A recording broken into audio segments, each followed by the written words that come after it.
भगवान श्री कृष्ण कहते हैं कि जब किसी भी कार्य करने में अगर लालच होगा, बेईमानी होगी, जलन होगी, तो वो काम ना तो सही होगा और ना ही उसके परिणाम फलदायी होंगे। इसके अतिरिक्त जिस कार्य को हम पूरे मन से प्रेम पूर्वक करेंगे तो वो ना सिर्फ हमारे लिए बल्कि समाज के लिए भी हितप्रद अच्छा होगा। जो व्यक्ति कामी प्रवृत्ति का होता है उसके मन में लोभ होता है, और जो अत्यधिक क्रोधी स्वभाव का होता है उसके लिए नर्क के द्वार सदैव खुले होते हैं। अर्थात ऐसे व्यक्ति को तो सिर्फ नर्क में ही जगह मिलती है। श्री कृष्ण कहते हैं कि मनुष्य सब कुछ चाहता है पर सब कुछ उसे नहीं मिल सकता। आपको जो नहीं मिला उसके लिए पश्चाताप मत करो, और जो आपसे खो गया, जो आपसे अलग हो गया, उसके लिए निराश भी मत हो। मैं सभी प्राणियों के हृदय में स्थित आत्मा हूँ। मैं सभी प्राणियों का आदि, मध्य और अंत भी हूँ। हर व्यक्ति श्री कृष्ण से जुड़ा है और श्री कृष्ण हर व्यक्ति से जुड़े हैं। वही हमारे आदि, मध्य और अंत है। ठंड या गर्मी, सुख या दर्द का अनुभव करें, यह अनुभव क्षण भंगुर है। वे आते हैं और जाते हैं, उन्हें धैर्यपूर्वक सहन करें। समय एक सा नहीं रहता। आज दुख है तो कल सुख भी आएगा, और सुख के बाद दुख भी आना स्वाभाविक है। आपको पूरे धैर्य और श्री कृष्ण पर विश्वास के साथ अपना जीवन निर्वाह करना चाहिए। सत्य कभी नष्ट नहीं हो सकता। अच्छा करने से नहीं डरना चाहिए। लोग अक्सर सच कहने से बचते हैं या डरते हैं, और सत्य कभी छुप नहीं सकता और ना ही कभी मिट सकता है। कितना भी छुपा ले पर सच तो उजागर ही हो जाएगा। इसलिए जो बात सच पर आधारित हो उसे करने या कहने और मानने से कभी नहीं डरना चाहिए। जो हुआ अच्छा हुआ, जो होता है अच्छे के लिए होता है। कभी कभी विपरीत परिस्थितियां हमारी वर्तमान स्थिति को अच्छा करने के लिए ही आती है। मन चंचल होता है, ये इधर उधर भागता है और किसी भी कार्य की एकाग्रता का दुश्मन है। लेकिन यदि यह व्यक्ति के वश में हो जाए तो इससे अच्छा कोई मित्र नहीं है। मन को एकाग्र करना जरूरी है, बस थोड़े से प्रयास और अभ्यास की जरूरत है। श्री कृष्ण कहते हैं कि मेरे लिए ना कोई घृणित है और ना ही कोई प्रिय है, ना कोई निर्धन है और ना ही कोई धनी। बस जो भक्ति भाव के साथ मुझे याद करते हैं मैं उनका हूँ और वो मेरे हैं। भगवान तो बस प्रेम भक्ति के भूखे हैं। जो भी उनकी भक्ति में लीन होता है, जो भी प्रेम से उन्हें याद करता है, वो सदैव उसका कल्याण करते हैं। जब भी आप कोई बुरा कार्य करते हो या अच्छा कार्य करते हो, आपको लगता है कि कोई देख नहीं रहा, तो यहाँ श्री कृष्ण कहते हैं कि तुम जो कुछ भी कर रहे हो मेरी दृष्टि सदैव तुम पर है। इसलिए आप ये मत समझे कि आप अकेले हैं। आपके साथ श्री कृष्ण सदैव है। हमारी सफलता और असफलता इस बात पर निर्भर करती है कि हम खुद पर कितना विश्वास करते हैं। व्यक्ति जो चाहे बन सकता है यदि पूरे विश्वास के साथ अपने लक्ष्य पर लगातार चलता रहे। जिस इंसान के चारों तरफ नकारात्मक लोग रहते हैं उस इंसान का मंजिल से भटक जाना तय है। कहते हैं मन के हारे हार है और मन के जीते जीत। जिस प्रकार सकारात्मक विचारों से सफलता मिलती है उसी प्रकार नकारात्मक विचार असफलता के मार्ग की ओर अग्रसर करते हैं। क्योंकि जैसा हम सोचते हैं वैसे ही हम बनते जाते हैं, और अपने विचारों के माध्यम से ही हमें नकारात्मक और सकारात्मक परिणाम मिलते हैं। अपने अनिवार्य कर्तव्य का पालन करें, क्योंकि क्रिया वास्तव में निष्क्रियता से बेहतर है। मनुष्य ही एक ऐसा प्राणी है जो कर्म करता है, इसलिए कर्म करना प्रत्येक व्यक्ति का धर्म भी है। कर्म करने वाला व्यक्ति है कर्मवीर कहलाता है। इसलिए कार्य करते रहना खाली बैठे रहने से हमेशा बेहतर होता है। समय हमेशा चलता रहता है, कभी रुकता नहीं। यदि आज बुरा समय है तो कल अच्छा होगा। इसलिए आप बिना किसी स्वार्थ के सिर्फ कर्म कीजिए। फल समय खुद देगा। ना तो समय रुकता है और ना ही एक सा रहता है। बुरा समय हो या अच्छा समय बदलता जरूर है।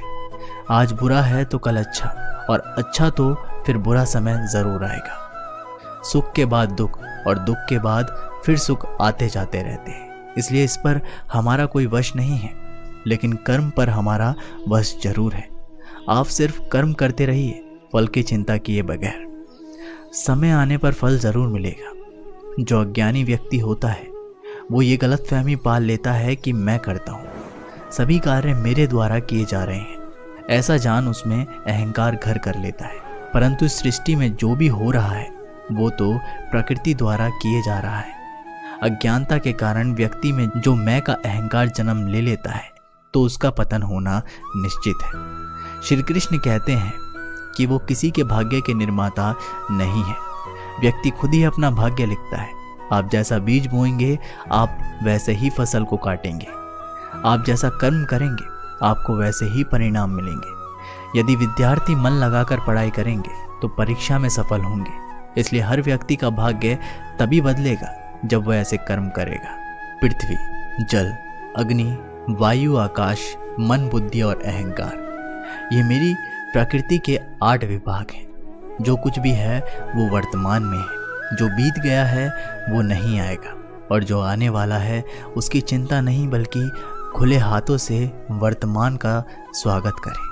श्री कृष्ण कहते हैं कि मन उन लोगों के लिए दुश्मन की तरह काम करता है जो इसे नियंत्रित नहीं करते हैं, और जिसने अपने मन को जीत लिया है उसके लिए मन सबसे अच्छा मित्र है। क्रोध में इंसान भ्रमित हो जाता है और भ्रम से बुद्धि व्यग्र हो जाती है, और अपने गलत फैसले के चलते उसका पतन शुरू हो जाता है। खुशी मन की एक ही अवस्था है जिसका बाहरी दुनिया से कोई लेना देना नहीं है। कोई भी व्यक्ति जो अच्छा काम करता है उसका कभी भी बुरा अंत नहीं होगा। चाहे यहाँ आने वाले संसार में हम वही देखते हैं जो हम हैं, और हम वही हैं जो हम देखते हैं। बुरे कर्म करने नहीं पड़ते, हो जाते हैं, और अच्छे कर्म होते नहीं, करने पड़ते हैं। श्री कृष्ण कहते हैं कि क्या गया है तुम्हारा जो तुम रोते हो? तुम इस संसार में क्या लाए हो जो तुमने खो दिया है? तुमने क्या पैदा किया जो खो दिया? क्योंकि तुमने जो भी लिया यहीं से लिया, जो भी दिया यहीं पे दिया। आज जिसे तुम अपना कह रहे हो कल किसी और का था और परसों किसी और का होगा। फिर क्यों रोते हो? और परिवर्तन ही इस संसार का नियम है। गति के लिए चरणों पर ध्यान देना आवश्यक है, किंतु प्रगति के लिए सदैव आचरण पर ही ध्यान देना चाहिए। जिसका मन उसके वश में नहीं है उसके लिए उसका मन शत्रु के समान है। वो मूर्ख है जो प्रेम को बकवास कहते हैं। प्रेम इस दुनिया की जड़ है जिससे दुनिया बनी है। हम जो कुछ भी है वह हमने जो सोचा है उसका परिणाम है। हम अपने विचारों से बने हैं, हम अपने विचारों से ढाले जाते हैं। ऐसा कोई समय नहीं है जब मैं नहीं था, ना आप, ना ही इनमें से कोई राजा, ना ही कोई भविष्य है जिसमें हम नहीं रहेंगे। अपरिपक्व लोग सोचते हैं कि ज्ञान और क्रिया अलग अलग है, लेकिन बुद्धिमान उन्हें एक ही मानते हैं। जिस प्रकार इस शरीर में रहने वाला बचपन, युवावस्था और वृद्ध अवस्था से गुजरता है, उसी प्रकार मृत्यु के समय यह केवल दूसरे प्रकार के शरीर में प्रवेश करता है। बुद्धिमान इसके बहकावे में नहीं आते। ना ही ये शरीर तुम्हारा है और ना तुम इस शरीर के। ये शरीर तो अग्नि, जल, वायु, पृथ्वी, आकाश से बना है और इसी में मिल जाएगा, परंतु आत्मा स्थिर है। फिर तुम क्यों हो? श्री कृष्ण कहते हैं तुम अपने आप को मुझे अर्पित करो। यही सबसे उत्तम सहारा है। जो इसके सहारे को जानता है वह भय, चिंता, शोक से सर्वदा मुक्त है। इच्छाओं में कमी ही सुख की कुंजी है। उम्मीद ही आपको रिश्ते में कमजोर बनाती है।